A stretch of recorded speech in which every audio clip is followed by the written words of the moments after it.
Salut à tous et bienvenue sur cette chaîne. Alors dans cette vidéo, j'aimerais qu'on parle de la lutte, si on peut appeler ça comme ça, qu'il y a aujourd'hui entre la Fédération camerounaise de football, la FECAFOOT, et le ministère des Sports. Mais avant, j'aimerais qu'on revienne sur un épisode qui s'est passé en 2014, qui concerne là tout aussi Samuel Eto'o. Pourquoi je reviens sur cet événement-là? C'est parce qu'il est un peu semblable à ce qui est en train de se passer aujourd'hui au Cameroun. Si c'est la première fois que tu passes sur cette chaîne, moi c'est Leslie Congo et si on parle de l'Afrique et de tout ce qui tourne autour de l'Afrique, mais pas que. Donc si ces sujets-là t'intéressent, n'hésite pas à t'abonner, à activer la cloche de notification, à me laisser des likes, des commentaires et à partager mes vidéos. Ça me fait plaisir. Donc, entrons donc dans le vif du sujet. Entrons dans le vif du sujet de cette vidéo qui concerne la FECAFOOT et le ministère des Sports. Et comme je disais déjà tantôt en introduction, un événement se passe en 2014, un peu semblable à celui d'aujourd'hui, parce que nous avons Samuel Eto'o qui avait refusé de monter sur la pelouse pour prendre le drapeau camerounais, préférant rester dans les vestiaires, alors que le premier ministre de l'époque, Philemon Yang, l'attendait sur la pelouse du stade Amadou Ahidjo. Un refus qui marquait en fait sa contestation contre le non-paiement des primes aux joueurs à la veille du mondial 2014 au Brésil. Donc, pour vous planter un peu le décor, nous avons Samuel Eto'o qui refuse d'aller prendre le drapeau au Premier ministre parce qu'il estime en fait que non, il y a des choses qui ne vont pas bien, il y a des choses qui ne se passent pas bien dans la tanière. Donc, pourquoi est-ce que j'irais prendre ce drapeau-là? Mais attention, ça c'était l'interprétation que les Camerounais avaient fait à ce moment-là. Samuel Eto'o, donc 2 ans après que cet événement-là se soit passé, lors d'une interview spéciale sur Canal 2 International le 8 novembre 2016, dit ceci, je cite, « C'était une volonté de distraire les Camerounais. Je tiens à vous rappeler que je n'avais pas pris part à ce match de revoir, parce que j'étais souffrant. Je suis arrivé au stade parce qu'on avait un problème de prime. Il a fallu que le capitaine que j'étais parte à l'hôpital parce que j'étais interné à l'hôpital central. J'avais passé la nuit à l'hôpital. Il a fallu que je sorte pour venir demander à mes jeunes coéquipiers de se rendre au stade et de jouer. Cette rencontre avait commencé avec plus d'1 heure de retard parce qu'il se posait ce problème-là. Je suis arrivé à l'hôtel et j'ai joué mon rôle de capitaine, celui de dire à mes coéquipiers que tout l'argent du monde ne remplace pas tous les Camerounais qui ont fait le déplacement pour nous voir. Pourquoi je vous lis ce discours? Parce qu'il y a 2 phrases qu'il faudrait qu'on prenne en considération dans ce discours, dans cette sortie de Samuel Eto'o. La première phrase, c'était une volonté de distraire les Camerounais qui dit tout au départ de ce speech-là. Et la deuxième phrase très très très importante, aussi importante que la première, c'est que il dit à ses coéquipiers que tout l'argent du monde ne remplace pas tous les Camerounais qui ont fait le déplacement pour nous voir jouer. Ok, maintenant que j'ai dit cela, on met ça un peu de côté et on revient sur l'actualité camerounaise pour que je puisse faire le lien après par la suite. Parce qu'il y a peut-être des gens qui tombent sur cette vidéo et qui n'ont aucune idée en fait de ce qui est en train de se passer aujourd'hui au Cameroun entre la Fédération camerounaise de football et le ministère des Sports. Pour vous faire un récapitulatif sans trop essayer d'entrer dans les détails, ce qui se passe aujourd'hui au Cameroun, c'est que le ministère des Sports a nommé un entraîneur sans consulter la Fédération camerounaise de football, donc la FECAFOOT. Le président de la FECAFOOT fait savoir au ministère des Sports que, mais attendez un peu, vous mettez là un entraîneur et moi je ne suis pas au courant, c'est pas comme ça que ça se passe parce qu'en réalité c'est l'inverse qui est censé se passer, c'est la FECAFOOT qui doit proposer une liste au ministère des Sports ou même déjà proposer un entraîneur au ministère des Sports qui a les droits de voir, de vue en fait, le droit de voir. Le droit de voir en fait que voilà l'entraîneur qui a été sélectionné par la FECAFOOT est valide ou donne son point de vue en fait technique ou donne son point de vue pour dire que bon l'entraîneur là et tout on ne peut pas parce que. Mais bref, celui qui doit proposer c'est la FECAFOOT et ça doit être validé par le ministère des Sports. Mais c'est le contraire qui s'est passé. Le ministère des Sports dit que ok c'est Marc Brice qui devient finalement l'entraîneur des Lions indomptables. Je ne sais pas si on dit entraîneur ou sélectionneur. Pardon, excusez-moi. Je pense que c'est entraîneur. Donc, Marc Brice devient finalement l'entraîneur des Lions indomptables. Le ministère ne nomme pas que l'entraîneur. Il nomme aussi le staff avec lequel l'entraîneur est censé travailler. Donc, Eto'o fait se comprendre en fait, Samuel Eto'o, président de la FECAFOOT, fait savoir en fait au ministère des Sports que non, mais attendez un peu. Vous nommez l'entraîneur, vous nommez le staff. Finalement, on convoque une réunion à la FECAFOOT où l'entraîneur et son adjoint, les deux qui ont été reconnus par la FECAFOOT, arrivent, mais on se rend compte qu'ils n'arrivent pas seuls. Ils arrivent aussi avec le staff qui a été sélectionné par le ministère des Sports. Et Samuel Eto'o, en fait, à ce moment-là, dit que non, vous avez sûrement tous vu la vidéo, je la mettrai là, peut-être pour ceux qui ne l'ont pas encore vue. De travail, et vous me connaissez très bien. Eto'o, ici, vous n'avez pas parole. Monsieur Quand je viens au Eto'o, ministère, je vous respecte. Eto'o, Ici, je je suis vous le interdis seul patron. de lever Et vous votre ne le faites pas, monsieur vous Tolo. interdis C'est de la lever dernière le ton. fois. Je vous interdis de lever C'est la le ton. dernière fois. Je vous interdis de lever le ton. Appelez-moi la sécurité, vous le mettez dehors. C'est la dernière fois, vous avez compris. Et je vous prie, monsieur le sélectionneur. Soit vous restez, soit ne me touchez pas. Donc dans cette vidéo-là, on voit en fait les altercations, les voix qui s'élèvent entre le représentant du ministre des Sports et le président de la Fédération de football, Samuel Eto'o. Et à la fin de ces altercations-là, le représentant du ministère des Sports est donc renvoyé dehors. Et en partant, il dit à Marc Brisky, suivez-moi. Marc Brisky, justement par la suite, l'a suivi. Ok. Après cela même, selon certaines indiscrétions, selon certaines sources, on constate que le président Samuel Eto'o a été convoqué à la présidence de la République. À la sortie de cette convocation-là, il décide de s'excuser devant tout le monde. Il s'excuse pour peut-être le fait qu'il ait mal agi envers le représentant du ministère des Sports, mais aussi envers Marc Brisky, qui est l'actuel entraîneur reconnu, n'est-ce pas, des Lions indomptables du Cameroun. Et jusque-là, on pensait que bon, tout allait bien. Mais c'était sans compter l'épisode qui se passe encore une fois de plus au Hilton, où nous voyons qu'à l'arrivée des joueurs, il y a deux staffs qui se disputent pour pouvoir accueillir les joueurs. Le staff de la FECAFOOT et le staff du ministère des Sports. Finalement, la police a dû intervenir en fait. Et vous savez que l'État, c'est l'État. C'est-à-dire que finalement, tu ne peux pas vouloir combattre un État dans l'État. C'est compliqué, c'est difficile.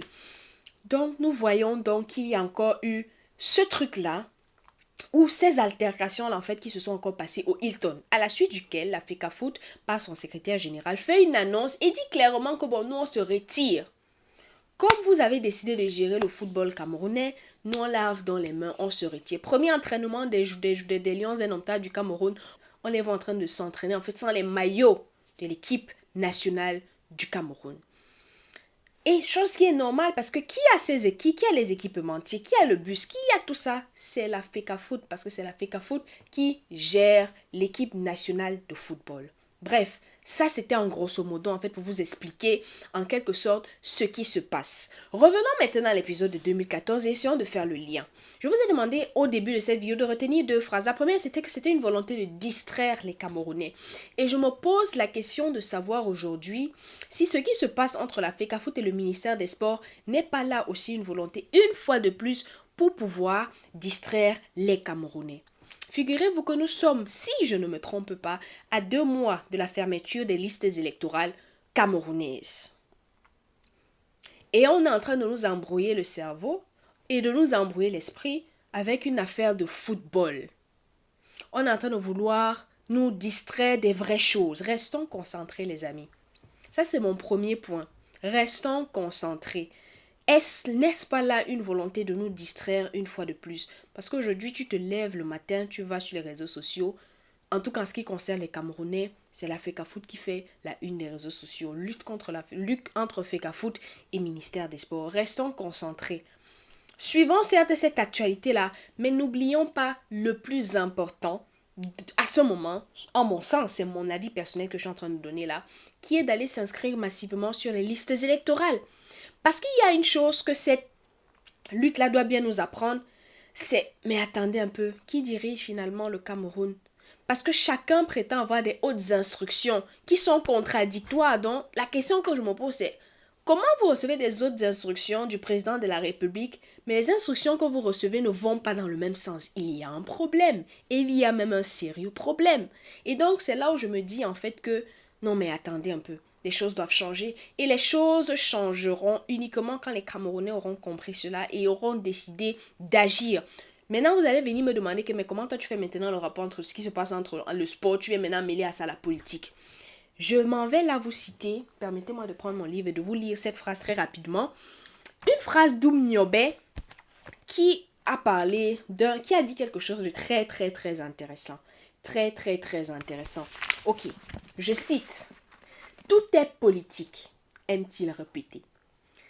Et tout s'encadre dans la politique. Tout est politique et tout s'encadre dans la politique. La religion est devenue politique, le commerce est politique, même le sport est politique. La politique touche à tout et tout touche à la politique. Dire que l'on ne fait pas de politique, c'est avouer que l'on n'a pas le désir de vivre. Chaque fois que je lis cette phrase, je me croirais dans un poème. Cette phrase vient de Oumniobé dans les années 1950. Et il avait déjà tout dit. Tout touche à la politique. Tout touche à la politique. Donc, pour ceux d'entre vous qui vont venir me dire que le rapport entre le sport et ce que tu es en train de nous dire là maintenant, ça a tout son sens. Il y a un rapport. Et moi, je viens tout simplement vous rappeler là de ne pas vous laisser distraire. Chers Camerounais, ne nous laissons pas distraire. Je ne suis pas ici en train de dire que ne vous intéressez plus à ce qui se passe. C'est important de suivre ces actualités-là. C'est important de comprendre ce qui se passe. Mais n'oublions pas l'événement majeur qui nous attend en 2026. C'est que chaque Camerounais devrait aller voter. C'est très, très, très important. Lors de la dernière vidéo que j'avais eu à faire sur cette chaîne, où je parlais justement, où je vous invitais à vous inscrire massivement sur les listes électorales, j'ai eu des commentaires comme quoi tu penses que ça va changer quoi?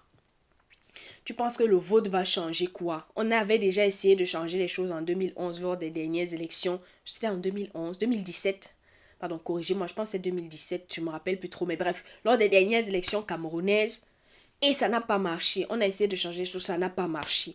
J'aimerais vous poser une question à tous ceux qui pensent comme ça, à tous ceux qui sont dans cette mentalité-là, de se dire en fait que les choses ne vont pas changer, peu importe ce qu'on fait.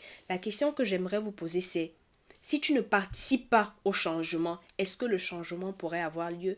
Si toi-même tu ne viens pas mettre ta main à la pâte pour qu'il y ait changement, est-ce que ce changement-là pourrait réellement avoir lieu? Je ne pense pas. Le Cameroun aujourd'hui a besoin de chaque citoyen camerounais. Le Cameroun a besoin de chaque citoyen camerounais. Je répète encore cette phrase. Inscrivons-nous massivement sur les listes électorales afin de pouvoir changer la donne, afin de pouvoir changer les choses. J'interpelle ici surtout la jeunesse camerounaise. Allons nous inscrire pour pouvoir changer les choses en 2026. Une fois que c'est dit, revenons donc sur la deuxième phrase de Samuel Eto'o, que j'ai aussi dit que nous gardions à l'esprit. Celui de dire à mes coéquipiers que tout l'argent du monde ne remplace pas tous les Camerounais qui ont fait le déplacement pour nous voir. Aujourd'hui, j'aimerais dire à Samuel Eto'o que, parce que nous avons compris que Samuel Eto'o, c'est quelqu'un qui ne craint pas l'administration. Le gars n'a pas peur de personne parce qu'il connaît ses droits. Il connaît ce qui est bien et ce qui n'est pas bien. Il sait jusqu'où il peut aller. Ok? Il sait aussi la ligne à ne pas franchir. Nous sommes là face à un homme qui ne craint pas les gens, qui ne craint pas l'administration. Donc moi aujourd'hui, j'aimerais dire à Samuel Eto'o tout simplement que on a vu ce qui se passe, c'est-à-dire que là maintenant, ce n'est plus qu'une affaire de fédération de football, ce n'est plus une affaire de la FECAFOOT et le ministère des Sports seulement. Nous sommes là face peut-être à une exclusion de l'équipe nationale de football pour au minimum 3 ans. C'est-à-dire qu'on court le risque d'être suspendu pour 3 ans pour une affaire de que je suis le représentant du ministère des Sports, c'est le staff SIC avec lequel tu dois travailler, l'autre qui dit que non, moi je vais travailler avec mon staff. Ça va bien au-delà de ça. Et au-delà de ça, en fait, je me pose 2 questions. Doit-on vraiment nous suspendre pour qu'on puisse réellement résoudre ce problème?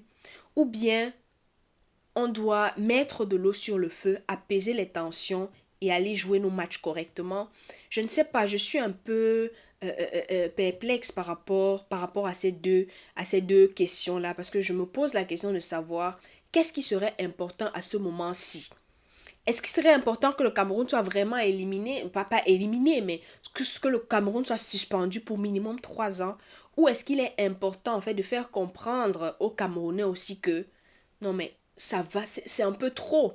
Le ministère des Sports n'a rien à faire dans les affaires de la FECAFOOT. Je pense que c'est comme ça. Dites-moi vos avis, donnez-moi vos avis en commentaire. Mais je pense que FECAFOOT et ministère des Sports n'ont rien à voir. Le ministère des Sports ne doit pas venir s'immiscer dans les affaires de la FECAFOOT. Laissez la Fédération nationale de football faire son travail. Laissez-la faire son travail. Peut-être je me trompe ou pas, je n'en sais rien. Mais je pense en fait que ce sont des questions que nous devrions nous poser. Est-ce qu'à ce moment, Samuel Eto'o devrait continuer cette lutte-là, sachant en fait que nous courons vers une possible suspension? Parce qu'il faut savoir que le Cameroun a un match samedi, ce samedi qui arrive. Donc la FIFA, quand il y a un match, envoie un staff pour pouvoir être ses yeux, ses oreilles, tout ce que vous voulez en fait. La FIFA envoie un staff. Donc quand le staff va arriver, les arbitres et tout ça, qui va les accueillir? Vu que la FECAFOOT a déjà dit qu'elle se retire, qui va donc accueillir le staff de la fédération? Qui va donc accueillir le staff de la FIFA? Je ne sais pas. Parce que si Samuel Eto'o, quand ces représentants de la FIFA là arrivent, dit que bon, nous, allez voir le ministère des Sports, nous, on ne gère plus ça. Vous êtes d'accord que c'est bon. On va plus entendre parler du Cameroun pendant minimum 3 ans. C'est fini en fait. Autre chose importante que j'ai oublié de mentionner lorsque j'étais en train de tourner cette vidéo, c'est le fait que Samuel Eto'o a rappelé au ministre des Sports que seul son staff serait reconnu et est reconnu par la FIFA. Ça, c'est une note qui est sortie hier, donc le 5 juin.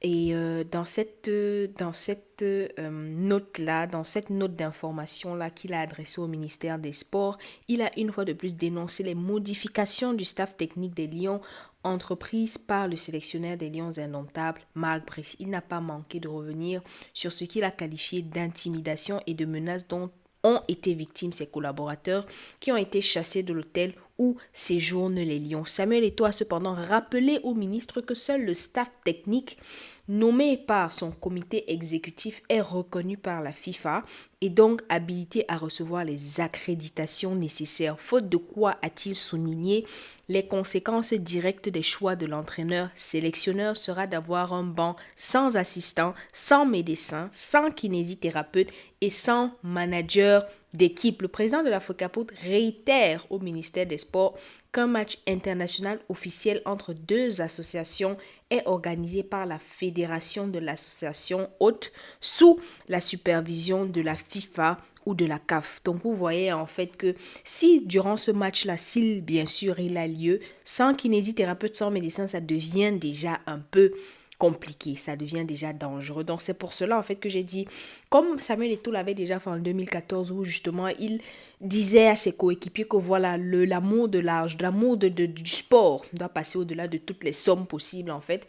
Moi j'aimerais aussi attirer son attention aussi ici que au-delà de cette guéguerre-là, appelons-la comme ça, qu'il y a entre la FECAFOOT et le ministère des Sports, c'est tout un pays, c'est toute une nation en fait là qui est en jeu. Et je pense qu'au-delà de tout ce qui a pu se passer ou qui pourra encore se passer, on devrait en fait mettre en avant le fait que le Cameroun, voilà, au-delà du sport, ça reste un grand pays, ça reste une grande nation. Et se souiller comme ça, parce que moi j'appelle ça se souiller en fait, que des affaires internes, telles que ce qui se passe entre la FECAFOOT et le ministère des Sports, soient relayées au niveau international. C'est une grosse tâche en fait à l'image du Cameroun et c'est aussi une grosse tâche à l'image de Samuel Eto'o parce que je ne pense pas que Samuel Eto'o veut justement seulement s'arrêter au simple poste de président de la FECAFOOT. Je pense qu'il a d'autres aspirations et le fait que le Cameroun puisse être suspendu, ça sera aussi une tâche dans son CV si on peut le dire comme ça. Donc voilà ce que j'avais besoin d'ajouter pour cette vidéo aussi. Donc je ne sais pas. Donnez-moi vos avis sur ce sujet-là. Moi, en tout cas, j'ai pensé bon qu'il serait important d'évoquer ce sujet sur la chaîne. Vraiment, je vous attends. J'attends vos nombreux avis dans les commentaires et je me ferai un plaisir de discuter avec vous. Et peut-être cela nous permettra, à la sortie de cette vidéo et après avoir lu vos commentaires, de faire peut-être une deuxième vidéo sur ce sujet-là. Donc, voilà ce que j'avais à vous dire dans cette vidéo. J'espère qu'elle vous aura plu. N'hésitez surtout pas à me laisser un pouce bleu. Et les amis, n'oubliez pas, restez connectés et on se voit dans la prochaine vidéo. C'était Leslie. Bisous. Ciao.